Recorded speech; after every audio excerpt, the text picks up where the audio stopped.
Assalamu alaikum urmаттуу Tez Кабар каналынын көрүүчүлөрү, саламатсыздарбы? Кадырман ишкерлер, бизнесмендер, бүгүн биз Өзгөн районуна караштуу Куршап айылына келдик. Айылдын центринде айыл өкмөттүн имаратынын тушунда маңдайында бизнеске ылайык имарат жана үй сатылат. Мына ушул сиздер көрүп турган имарат артында үйү менен сатууга коюлуп атат. Жалпы 6 сотук жер тилкесинде жолдун боюнда айылдын центринде жайгашыптыр. Ушул имаратты сиздерге көрсөтүп берели. Жалпы аянты 400 квадраттан ашуун экен. Мына көрүп турасыздар, чатыры жабылыптыр. Бул жагы өзүнчө биринчи курулуп бүтүп, андан кийин сырткы фасады дагы аликабонт менен кооздолуп жасалып, кийин арты анан бул жагы өзүнчө дагы уланып курулган экен. Архитектуралык документтерине ылайык курулуш нормага ылайык курулган экен туугандар. Жери 6 сотук. Чегарасы мына ушул унаа турган жерден имараттын күнчыгыш бул жагында 2 метр жери бар экен. Түз нары кетет бир 20 метрдей. Алдында болсо мына көрүп турасыздар, кенен площадкасы бар экен. Нар жак чегарасы батыш жагы ошол үй сыяктуу курулган имараттын аркы кырына чейин барып такалат экен. Бул эме өзүңүздөр көрүп турасыздар, Куршап айылынын центри. Айыл өкмөттүн имараты, бул чоң асфальт көчө, оң жак, сол жагында бүт тротуарлар курулган. Бул жерде дагы ушу коммерциялык имараттар, банктар, соода маркеттери, аптекалар бүт катар-катар жайгашкан. Поликлиника, больница бардыгы ушул жерде. Жүрүңүздөр, ушул имаратты азыр кирип сиздерге көрсөтүп берейин. Анда көңүл буруп туруңуздар. Азыр негизи бул жакка киребиз. Анан бул жакка киребиз. Анан артынан айланып киргенде аркасында үйү бар экен, экинчи кабатына дагы чыгып көрсөтөбүз. Жүрүңүздөр. Мен биринчи мына ушул жагын көрсөтүп берейин. Оң жагынан баштай берели.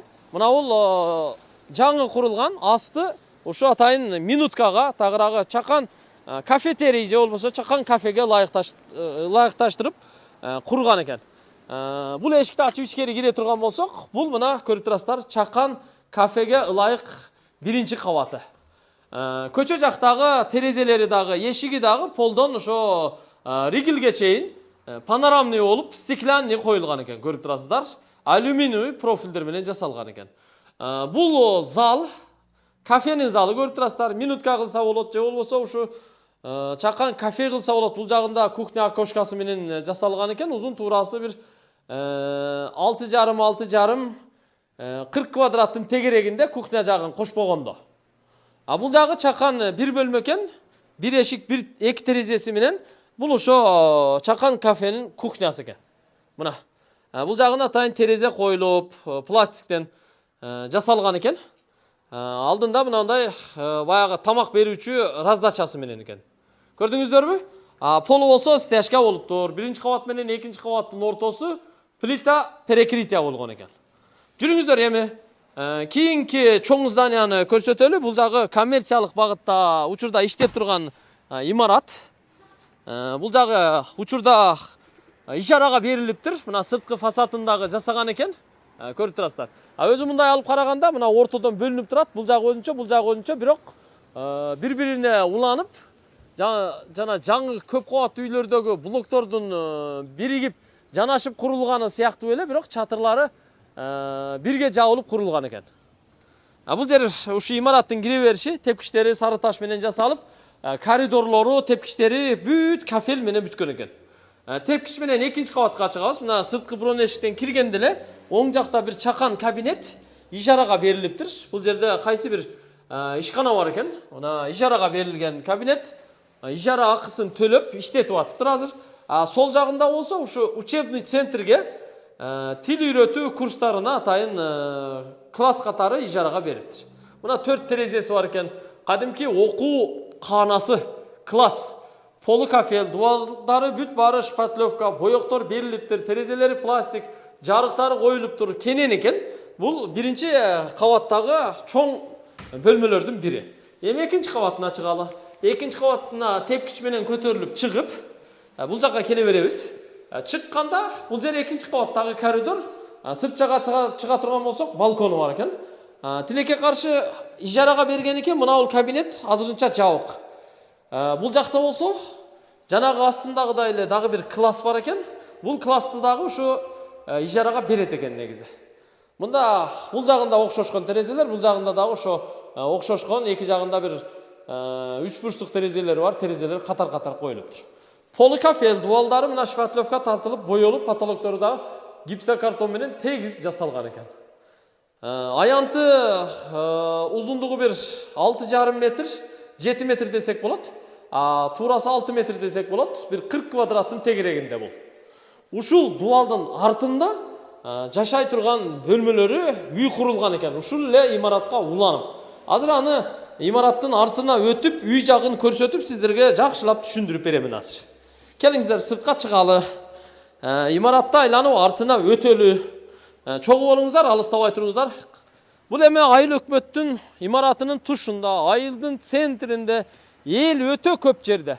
Мектеби барбы, больницасы барбы, поликлиникасы барбы, банкы барбы, аптекасы барбы, маркети барбы, эмне болсо дагы бүт баары жакын.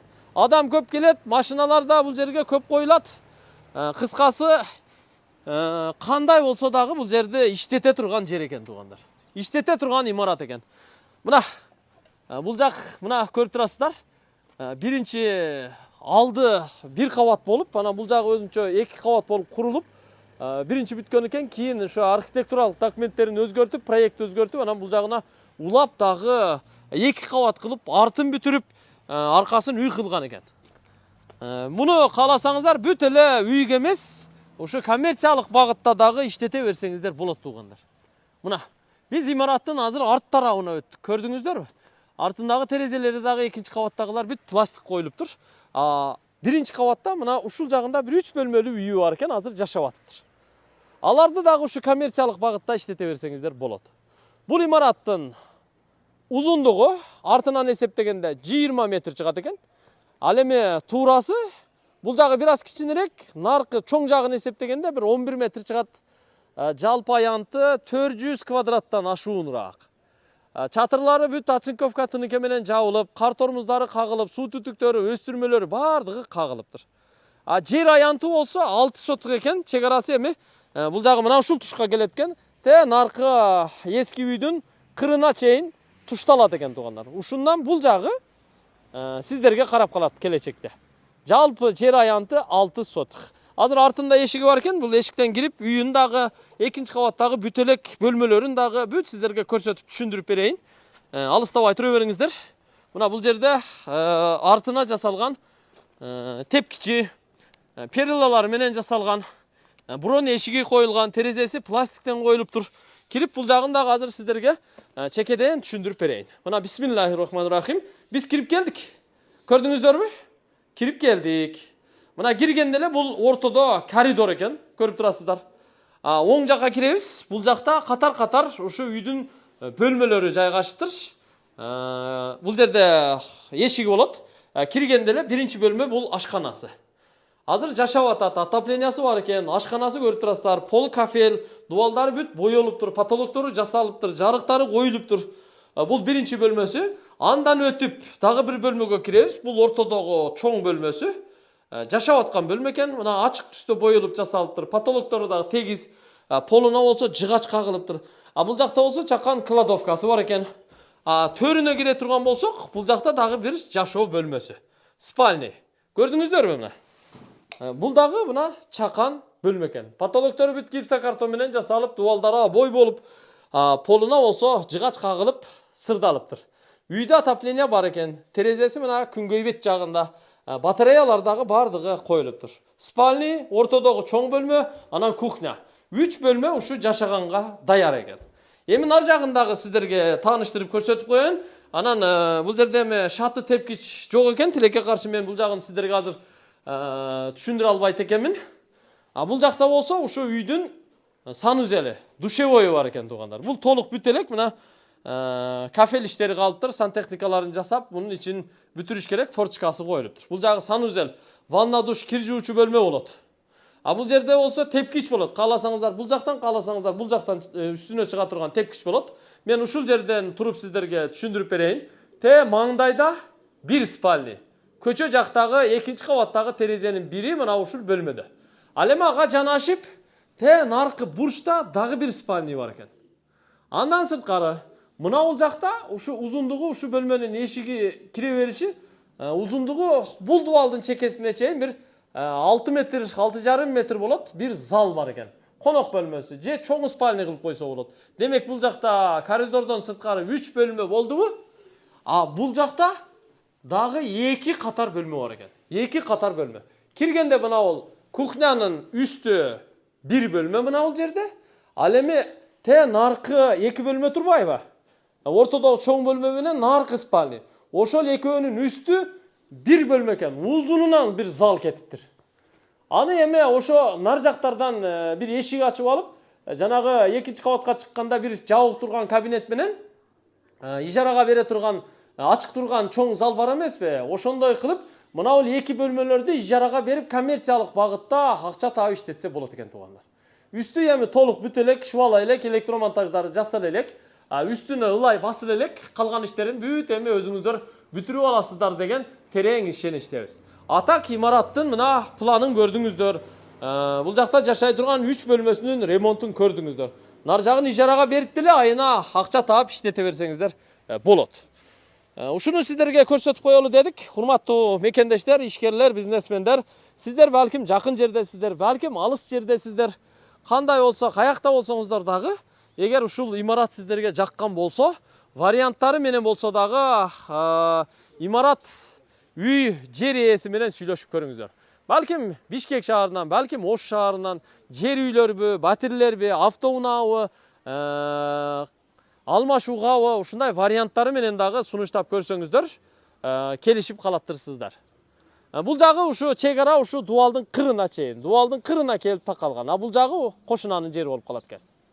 Сейсмопоиз колонналар бүт арматуралар салынып, анан ушу капитальный атайын проект менен курулган имарат экен да. Аркасында да мына чакан бул жака бак кылганга, огород кылганга же болбосо бул жерде бир дагы бир кошумча курулуш кылганга артында да жери бар экен. Муну эми жөн койбой иштетиш керек. Мен ушул кыймылсыз мүлктүн баасын сиздерге жарыя кылып коеюн. Ушул турушунда сатууга койду. Баасы $200,000 кеми бар. Жакса сүйлөшөсүздөр, келишесиздер. Ушуну сиздерге көрсөтүп коелу деп атайын убакыт бөлүп, Оштон чыгып Куршапка келип сиздерге тартып мына баяндап айтып берип атабыз. Колдон чыгарбаңыздар. $200,000 кеми бар. Документтери баары так экен. Жакса сүйлөшөсүздөр, келишесиздер. Бишкектен үй батирлер болсо бир вариантка дагы сүйлөшүп көрүңүздөр. Кыскасы зор жерде экен да, зор жерде. Куршап айыл өкмөттүн эле тушунда. Пай. Зор жерде экен да, зор жерде экен. Майлы. Кимге болсо дагы насип кылсын. Көрүшкөнчө аман туруңуздар.